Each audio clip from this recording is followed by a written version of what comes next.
How to change video quality in Power Director. In this video, I'm going to show you how you can easily do it. First of all, open the application. Now, here on the left top, you can find this three-line icon. Simply tap on this three-line icon. Now slowly scroll down. Here, there is a section of Preferences. Simply tap on it.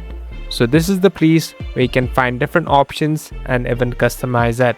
Here, on the top, you can find the section of Default Video Quality. Simply tap on it. So this is the place where you can customize it. So it's up to you and the way you want to customize.